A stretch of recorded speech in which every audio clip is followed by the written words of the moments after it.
నమస్తే, welcome to మనం TV. నేను మీ పవన్ బేస్వాడ. ఈ మధ్య కాలంలో ఆన్లైన్ మోసగాళ్లు తెగరెచ్చిపోతున్నారు. మీ పేరుతో డ్రగ్స్ డెలివరీ వచ్చింది, మీ వాళ్ళు అక్రమ బంగారం తరలిస్తూ పట్టుపట్టారు, మేము పోలీస్, సిబిఐ, ఈడీ, ఎన్ఐఏ అధికారులమంటూ నార్మల్ కాల్స్, వీడియో కాల్స్ చేసేస్తున్నారు. భయపెట్టేలా మాట్లాడి చివరకు మిమ్మల్ని వదిలేయాలంటే కొంత డబ్బు పంపించాలని అమాయక ప్రజలను దోచేస్తున్నారు. ఇలాంటి క్రైమ్స్ పై ప్రజలను పోలీసులు ఎప్పటికప్పుడు అప్రమత్తం చేస్తున్నారు. అయినా చాలా మందికి అధికారులని చెప్పగానే భయపడి డబ్బులు పోగొట్టేసుకుంటున్నారు. అయితే ఒక వ్యక్తి మాత్రం తన తెలివిని ఉపయోగించి తనను మోసం చేయాలనుకున్న స్కామర్నే మోసం చేసి వారి దగ్గర నుంచి డబ్బు కొట్టేశాడు. ఉత్తరప్రదేశ్లోని కాన్పూర్కు చెందిన భూపేంద్ర సింగ్ కు ఓ రోజు సిబిఐ ఆఫీసర్ అంటూ ఒక కాల్ వచ్చింది. నీ ప్రైవేట్ వీడియోలు లీక్ అయ్యాయి, వాటిపై కేసు ఫైల్ అయ్యింది, దాన్ని క్లోజ్ చేయాలంటే 16,000 రూపాయలు పంపు అని బెదిరించడమే కాకుండా భయపెట్టే ప్రయత్నం చేశాడు ఆ స్కామర్. అయితే అసలు కథ అక్కడే మొదలైంది. భూపేంద్ర భయపడలేదు.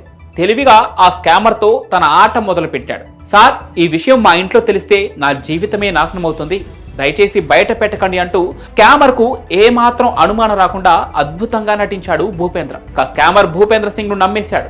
డబ్బులు ఇస్తే కేసు తీసేయచ్చని చెప్పడంతో భూపేంద్ర నెక్స్ట్ లెవెల్ ప్లాన్ చేశాడు. సార్, నా దగ్గర డబ్బు లేదు, గతంలో తాకట్టు పెట్టిన గొలుసు మాత్రం ఉంది, దాన్ని తీసుకొని రావాలి, దానికి 3,000 రూపాయలు కావాలి, మీరు సహాయం చేస్తే ఆ గొలుసు తెచ్చి వెంటనే మీ డబ్బులు మీకు ఇచ్చేస్తాను అని స్కామర్ను నమ్మించాడు. భూపేంద్ర మాటలు నమ్మి స్కామర్ 3,000 పంపించాడు. అదే మొదటి దెబ్బ. కొద్దిసేపటి తర్వాత తాను మైనర్ అవ్వటం వల్ల గోల్డ్ షాప్ వ్యక్తి చైన్ తాకట్టు నుంచి ఇవ్వడం లేదని భూపేంద్ర సింగ్ స్కామర్తో చెప్పాడు. మీరే నా తండ్రిలా గోల్డ్ షాప్ ఓనర్తో మాట్లాడాలంటూ కేటుగాడిని కోరాడు. ఈలోపు తన ఫ్రెండ్ను గోల్డ్ షాప్ ఓనర్గా మాట్లాడమనేశాడు. ప్లాన్ పర్ఫెక్ట్గా పనిచేసింది. గోల్డ్ షాప్ యజమానిగా మాట్లాడిన భూపేంద్ర స్నేహితుడితో స్కామర్ మాట్లాడి మరోసారి 4,800 రూపాయలు పంపించాడు. అక్కడితో ఆగలేదు.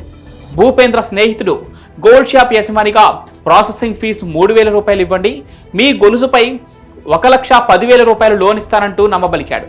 మరోసారి నమ్మిన స్కామర్ మరో 3,000 పంపించేశాడు. ఇలా మొత్తం పావు గంటలోనే స్కామర్ ను బురుడి కొట్టించి అతని నుంచి 10,000 దోచేశాడు భూపేంద్ర సింగ్. చివరకు తానే మోసపోతున్నానని తెలుసుకున్న ఆ సైబర్ కేటుగాడు తన డబ్బు తిరిగివ్వాలని ఫోన్ చేసి బ్రతిమలాడుకోవటం మొదలుపెట్టాడు. భూపేంద్ర వెంటనే పోలీస్ స్టేషన్ కు వెళ్లి జరిగిన ప్రతి విషయం చెప్పేశాడు.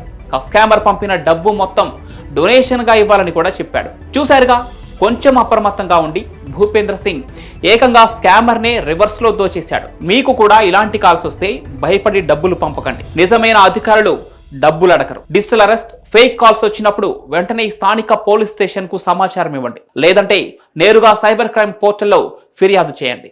Take care.